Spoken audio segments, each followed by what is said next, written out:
Thank you, Mr. Chairman. I rise in strong support of this amendment, and I thank Mr. Nadler for putting forward, I think, an extremely important amendment that would strike one of the most disturbing parts of this bill. This bill would, what is proposed in this bill is really no minor adjustment. It represents a radical transformation of United States immigration law. For over a century, unlawful presence in the United States has been, as Mr. Nadler said, a civil infraction of immigration law, meriting at most removal. And if enacted, this act would turn that civil infraction into a crime punishable by as much as 20 years of imprisonment.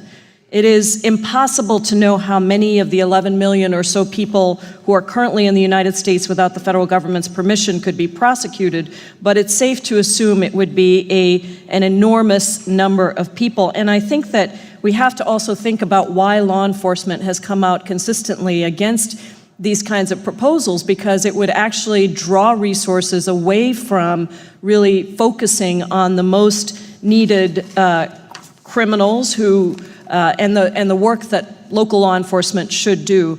But I wanted to back up a little bit, because there have been a lot of things said on this committee today about this nation as a nation of laws, and certainly that's true, and we all want to make sure that we continue to be a nation of laws. But I must also say, in the words of Dr. King from the Birmingham jail, that an unjust law is no law at all.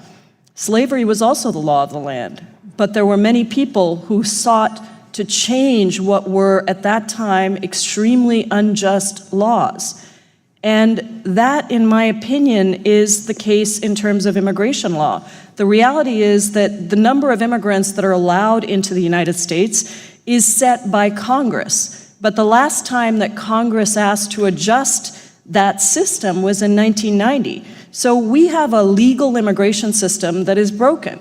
And I am one of the people that knows exactly what that means, because it actually took me 18 years to become a citizen of this country. I went through a whole alphabet soup of immigrant visas, and I believe there are about a dozen or maybe a little bit more members of Congress who were actually born outside of the United States. We understand what the immigration system is about, and I believe that almost every single immigrant in this country has really tried to follow a system that allows them to be here, because nobody wants to be here without papers. Nobody wants to be in the shadows. Nobody wants to be doing the work or providing for their family, knowing that every day poses a threat to their children or to their families. So the legal system is broken, and that is why we have sought consistently for decades to have a comprehensive reform of the immigration system. It's not enough just to pass one small piece of reform, because in fact, everything is tied together within the immigration system. And what we need is a comprehensive reform, because when the legal system is broken, we have to think about what choices we give to a mother who must wait sometimes for 20 years to get her child into the country. What choices do we give to a worker who is being sought after by companies and industries in this country because they're performing essential work that often others won't perform? What choices do we give to them to actually be able to do that work with dignity? And so that is why the US Senate in 2013 did pass a comprehensive immigration reform bill with 67 bipartisan votes.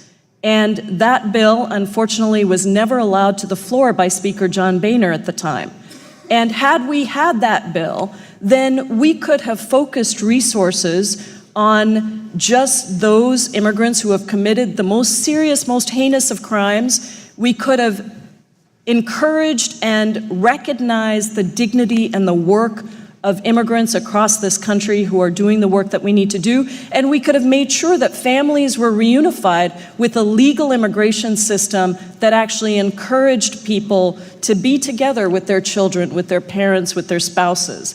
And that, Mr. Chairman, I think is the basis of what we need to be doing, instead of putting forward bills that seek to simply otherize, vilify certain immigrants without recognizing that the underlying system is broken. So criminalizing 11 million undocumented immigrants across this country is not just inhumane, it doesn't solve any problem. And we need to find a real solution for our broken immigration system in this country. And I hope that our committee will actually take that on with the seriousness that it deserves. Thank you, Mr. Chairman. I yield back.